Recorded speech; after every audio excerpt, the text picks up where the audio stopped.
врзување и на семејството и со децата мора да има периоди кои ќе бидат колку да не е динамично секојдневието, темпото, уврските прашања на работа да се стигне да се успее се. Веројатно мора да се има нели време кое ќе речеме за семејството, за сите нас, за тоа врзување без разлика на разлика можеби меѓу децата во годините. И ви одлично искуство, имаме и тинејџери, добив во пакети уште две нели од ги наследив, така да и кога имате разлика тинејџери со бебиња, барем мене ми беше исто многу важно и значајно да бидат да се почувствуваат дека се фамилија, дека се заедно, дека е сето тоа нели комплет, дека никој никаде не се двои во тие моменти на такво заедничко врзување. Што е докторка од медицински аспект и како мајка на веќе две возрастни прекрасни ќерки кои терате со кариера и со живот, но веројатно имавте и вие дилема и проблемот типот се соочувавте кариерата, децата, да се избалансира, да бидам успешна, да бидам и таму присутна, да бидам покрај нив присутна. Прво добар ден на сите и ми е многу драго што ќе ја видат вистинската Цули. Ова сум јас. Сам све останато е останато. Сите тие титули што се ставени пред Аспазија Софијанова се ништо во споредба со ова за кое што денеска ќе разговараме и веќе ме најавивте дека имам две големи ќерки кои од овој агол гледано, бидејќи јас па све направив пред кариерата, значи моите деца се 28 години, моја Марија ќе прави сега на 2 јануар и ми е посебна гордост и кога зборам за нејзе дури имам и посебни емоции. И втората ќерка која има 25-26 години ќе прави, што е сепак возраст.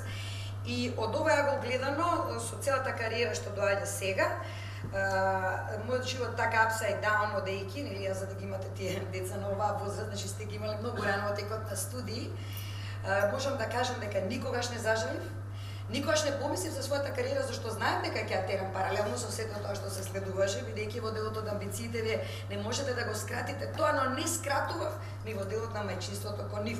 И сега мислам дека тоа ми е најголемата радост во животот, односно најдоброто нешто што сум го направила, вон од грешките што ги правам континуирано како сите ние и ред е да човек да ги признае. Ова е како исповед ми доаѓа, некој морам да признам. Не знам зашто, ама ми доаѓа баш убаво после цела година што све се дешава секакви ситуации. Но последното нешто што се случи кога дојда моите ќерки сега на Климентовата награда, за мене заврши приказната. Јас сметав дека всушност гледајќи ги нив и пренесувајќи ја желбата да тие практично го продолжат и делото, и ова се што сум го направила до сега, практички сватив дека јас во животот направив се, градејќи ги нив како успешни деца. Значи јас ги имав многу рано, нив, и едната и другата, и се сеќавам полагав патофизиологија, кога Марија беше 2 месеци, кога отидов да положам и ми рекоа 9-ка, и ја викам како тоа 9-ка. Не можев да сватам дека ќе биде 9-ка, со оглед на претходните оценки, и се вратив назад, ја доев, учев уште месец дена за да биде следниот месец повторно полагање на испитот за да биде оценка која што сметам дека ја заслужувам, и тоа никогаш не ме одвојуваше од тоа да сепак се посветам, се дадам себе си прво во делот да учам и да научам и да станам еден сепак добар лекар, а од друга страна да не ги запоставам нив, и тоа е една страшна трка со време. Од една страна времето ви е многу кратко и лимитирано, плаче едно, па ја и нормално 2,5 години се разлика Марија и Анастазија, и тогаш сваќате дека и другото сте му потребни, и стојат тие книгите од 1000 страници на кои не ви треба презиме, пошто аз и тогаш го имав презимето и мисля луѓето дека благодарение на тоа ќе ги имам оценките. Тоа уште повеќе мене ми создаваше потреба да учам дупло повеќе за да го оправдам. Но затоа младоста ја немав. А тоа морам да го кажам отворено. Младоста во смисла на некои посебни излегувања, посебни шетања, бидејќи децата ви се сепак обврска и ви се одговорност. И тука морам да кажам во оваа прилика, тоа е лично мое чувство и ќе го пренесам на сите вас. Значи не е само да се имаат или да се родат, тоа сепак ви е голема обврска, тоа секогаш сум го чувствувала внатре во себе, обврска, дека сепак треба волно сето тоа што вас ви се случила на 20 години, тоа е тоа. Не можете да го смените, но ваша обврска да ги порастате тие деца и да направите се што треба да направите. И тука мојата несебична пожртвуваност стоеше во постоите кои моите ќерки ги напиша и што ми значеше најмногу. Ниеден подарок не ви значи отколку кога ќе го почувствувате нивната желба дека сепак ви се благодарни за тоа таква каква што сте. Иначе трпам критики континуирано. Не им се свиѓа како сум облечена сега, не им се свиѓа зашто вака се понашам, не им се свиѓа одредени работи, и што е многу интересно ги послушувам, бидејќи во дел од нивните критики наоѓам позитивност. И во сето тоа што еве сега како едно финале во оваа моја кариера која ја достигнувам, станав и професор на факултет и кога станав и кога докторирав, нив две која ќе ги видев, ми значеше крајот на приказната. Значи, сепак сметам дека што и да правите во животот, она што ви останува независно, посебно ви благодарам што го споменавте вие, Весна, тоа е градење на 2 цркви што сте направиле вие и сум во таа комисија која ќе останам до крајот на животот да помагам на луѓето кои, а и тоа и ми е дел од работата како педијатар, помагање на луѓето кои имаат одредени пречки, проблеми и слично све. И сега некако се чувствувам дека, знаејќи што значи да се биде мајка, знаејќи што значи да се бориш, знаејќи што значи да изведеш сепак 2 успешни деца во животот, никогаш да не заборавам да бидам мајка и ме потсеќаат од време на време, пошто мислам дека тоа го носам натре во себе и ви го споделувам дека и кариера и све, на крај кога ќе дојдат и кога ќе ви се наспомнат и кажат ајде мамче, најубава си, ајде мамче, најдобра си, нема никаква цена која што тоа може да ми го плати. И дури таа од Лондон стално ме прашува Мелина кога е на работа, да се сеќаваш кога ќе дојде да ја прави косата кај неа. Значи, веќе стануваме другари, бидејќи возраста, други димензии, ама треба да ги зградите. Не се града така што ја стана димензија, немам со мојата мајка. Мојата мајка и јас сум наследувам редно традиционално семејство, каде што како што рековте се знаеше во 2, па во 3, па се јадеше, па оди да се кажало збор на татко ми, па оди да се кажало збор на мајка ми. Е сега мојата димензија малку поразлична, се уште ја држам таа традиционалност, меѓутоа една нишка на поголема поврзаност, што сметам дека треба да се негува, бидејќи така ви се отвараат и децата на вас. И вие се отварате кон нив и можеби можете да колосекот кој никош не можете да го направите како што сте го замислиле, но барем да има нешто во кој што граничник ќе можете да бидете и вие задоволни и тие да се задоволни. Никош не можете трајно да сте задоволни. Ребека, верувам вие сте апсолутно задоволни, барем таков впечаток имам јас, бидејќи сега сте веќе во еден животен стадиум кога некако успеавте сериозна животна битка да избиете, иако и многу што пред вас, но сепак, меѓу на првичната, веројатно и оној шок кога дојде кога се роди Маркијан и сето оно што следуваше по неговото раѓање и вашата борба како родител и како мајка, за сега да имате уште 2 близначиња, сосема здрави, една поината димензија на воспитување и гледање на деца кога вие веќе можете во вашиот дом да ја направите, нели, паралелата. Едно е вака да зборуваме, а друго е кога имате под исти кров, што велат, нели, покрај исто огниште имате 2 диаметрално различни ситуации. Поздрави од мене до сите, драго ми е што сум на еден ваков исклучително уникатен настан и во ова друштво. Јас сум виден неконвенционален пример за родител, затоа што сметам дека овде во нашето општество да се имаат дете со посебни потреби е стварно вонредна состојба. И она што сакам да го кажам, совислува со сите овде што зборувавме, значи за да се израснат деца, прво пред се потребно многу љубов. Се останато е на, да кажам, второ, трето, четврто место, затоа што само со љубов можеме да ги раснеме децата онака како што треба. Јас исто сум неконвенционален пример затоа што кога сме кај плановите на раѓање, нели, дете, кога да се роди, јас градев кариера која што е, нели, врзана со сцена, со многу патувања, многу излегувања, цел ден надвор од дома и едноставно морав така да планирам малку можеби подоцна да настави тој период во мојот живот. И сега жалам за тоа, морам да кажам, затоа што да бев малку помлада, можеби ќе имав и повеќе деца. Потоа дојде оној момент од кога се роди Маркијан да бев во дилема дали воопшто да имам уште едно дете, после што поминав со Маркијан и голем страф, значи буквално да не се повтори тоа што е, мислам, нормално кај сите родители на деца со посебни потреби. Меѓутоа, кога ќе го надминате тоа е кога ќе се решите онака да одите храбро во животот, значи следниот чекор да го направите храбро и да речете што Господ ќе ви даде, тоа ќе биде. Едноставно го правите тоа и фала му на Бога што не дете добивме 2 дечиња. Меѓутоа, кога беше во прашање првата моја бременост, ние знаевме уште во бременоста дека Маркијан има некаков проблем, значи тоа беше многу интересно.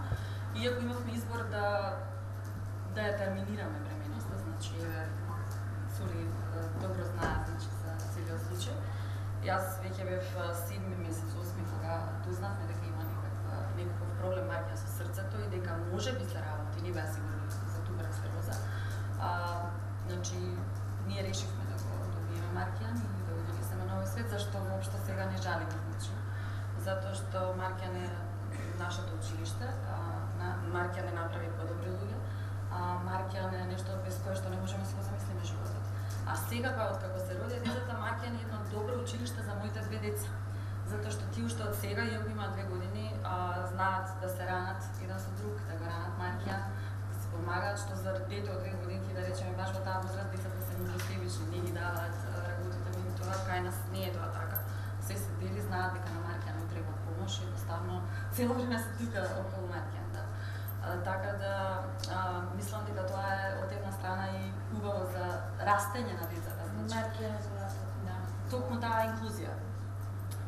Она што воопшто сакам исто да кажам, кога имате повеќе деца, прво и пред се е најважна организацијата. Мене ќе ми речат како се снаоѓаш со 3 деца, со близнаците, многу е тешко близнаци да гледаш, нели? Не велам, не е тешко кога се здрави децата, стварно не е тешко. Јас те гледам 3 и 4 и да. Значи тешко беше со Маркијан. Близнаците воопшто не ми се проблем и навистина мислам дека уште 3 да имам такви без проблем ќе си ги изгледам, мислам, затоа што Маркијан го растахме во болници, немавме време да се радуваме, да правиме планови. Јас тие години со Маркијан 4-5 да кажеме, ми беа како изгубено, не знам што се случувало од 2006 до 2013. Не знам која песна била хит, не знам што се случувало во Македонија, наставно концентрација беше што се воно. Така да, за да едно семејство функционира, пак ќе кажам, најважна е љубовта. И јас моите деца ги воспитувам, значи најмногу така да се сакаат. Еден залак секогаш им велам, треба да се дели на 3. Секогаш им кажувам дека треба да веруваат пред се во семејството и во Бога. Така ги носам скоро секоја недела во црква, во Свети Георгија, ги причестувам и искрено да ви кажам додека спијат се молам за нивно здравје.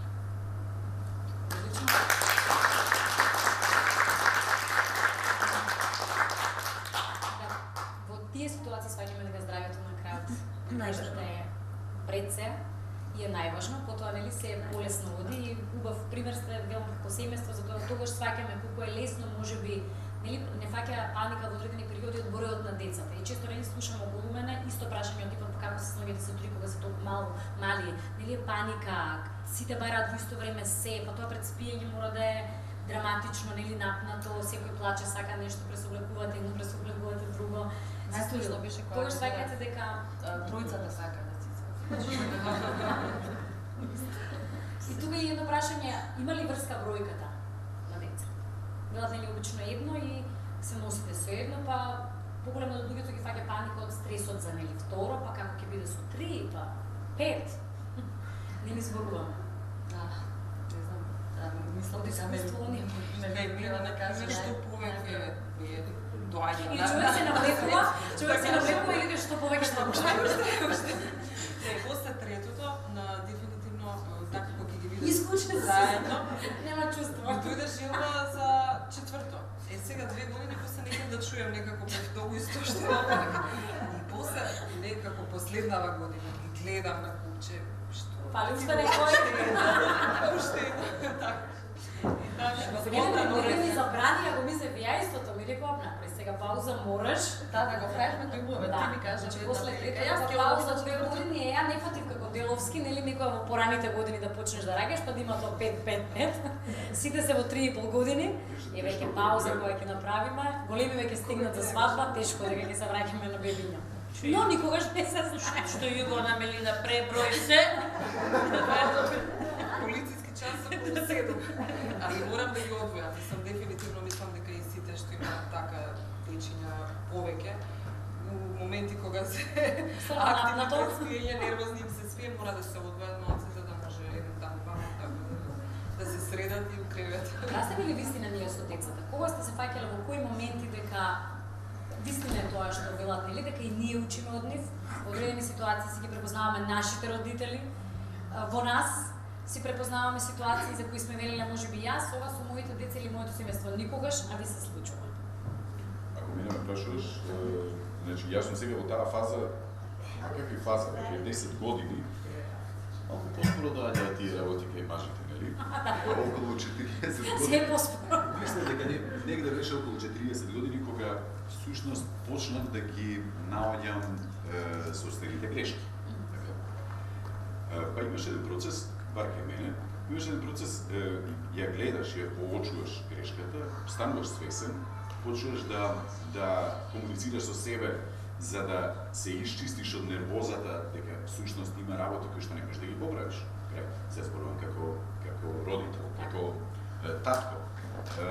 Најголемата грешка кај таткото, верувам дека тоа по 90% случаи овде во Скопје, па веројатно и во други средини, во големите градови, отсуствува таткото. И тогаш кога не е, и тогаш кога е. Може да се сретнеш со супругата на неговата? Да. Дека се мали деца. Значи, веројатно поради тоа отсуство ги дознаваш работите од подосна кога веќе доцна да ги исправиш на вистински начин. И затоа през реков дека тоа ми беше една од мотивациите дека всушност може да имаш простор да ги исправиш кога ќе бидеш дедо. Што овде веќе не можеш. Дали се многу, ние немавме прилика за тоа. Знаеш, кај нас е многу полесно. 5 години, па 5 години, па 5 години. И имаш работи кои што ги решаваш во тек. Имаш едни проблеми, сега имаш тие едни уште еднаш, ама други проблеми и трети проблеми со различна возраст. Жена ми се беше 4-5.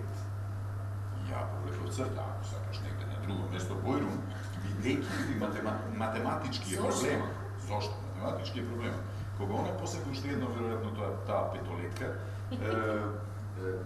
најголемиот веќе имаше 22-3. Тоа е возраста кога ние го добивме него. Значи, викам, математика. Кога четвртото ќе израсне до 16 години, овој ќе има колку? Рачунајте, околу 40. На 40 години он веќе ќе има 2-3 деца. Така, дај Боже и повеќе. Ти ќе се бавташ не само со сопственото, туку ќе се бавташ и со внуците, па се вториот колку. Тоа веќе не. Тоа не. Чеки, тука е медицински. Тоа видео проекција и тука одлучивте да се стави точка. Така што да. Јас лично тоа беше мој став. Малку го наметнав, ама тоа е. Правите разлика, бидејќи дамите не можам тоа да ги прашам, но вие како татко на девојче и на момчиња. Во воспитувањето и во односот. Веќе ние сме некакви жртви на таа традиција, на тој однос. Знаеш, и тоа ти текно подосно, затоа прескрекува 2 деца и една ќерка, затоа што ова плюс се погоди најмало, па те купува, па те обработува без проблем. И тоа е јасно, после ти си свесен за тоа, ама веќе обработката е завршена и веќе си во тој филм, така што дали правам јас разлика како рационално се разбира не, а емотивно ти си веќе во филм. Да ме околу грешките, како истите ги воочуваме? Не ти кажав, извини, имам став околу тоа. Значи, не само што учим, ја веќе почнувам да се, како беше темата, растеме со нашите деца, јас се намалувам веќе неколку сантиметри имам изгубено. Немој. Тоа е Онова ти го запанела.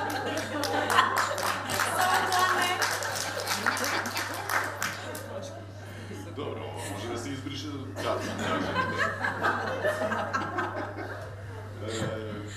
тоа е. Не можеш да одбегнеш. Јас, например, објаснувајќи си ги собствените грешки, се враќав назад како мене ме воспитал, уствари како ме третирал мојот татко. За да видам, можда за да си олесна на душа. Така, за да видам, можда јас сум ги наследил тие грешки. Навистина има многу работи кои што всушност ги повторуваш. Не знам дали има бегство, тоа претпоставувам дека има. Да не ги повторуваш грешките на собствените родители, условно, и да бидеш подобри и подобри. Да, не само што учиме, ние стануваме подобри од нив, затоа што ги гледаме грешките, се опитуваме да ги поправиме на некој начин. Кои грешки сте ги поучила, што е оно што не научија вашите деца и во кој сегмент може би станат подобри? Кај да почнем? Да, кој како се чувствува спремен? Видија докторка ме готов Да, се. да, Морам да го споделам апропо на него. Ајде, Ние имавме родител кој што стана родител, значи татко на 57 години. прв пат. И сега јас изливам од интензивна, пошто беа близначки, и изливам да му честитам и некако ви дојде природно, нели човекот бел и ја вика, знам што мислиш, вика, ти личам на дедо, ама сум татко. И беше многу среќен при тоа, така да границата е поместена комплетно околу тоа кога можеме да веќе раѓаме, и 55 години беше мајката која прв пат тоа го роди, а таткото значи 58 години.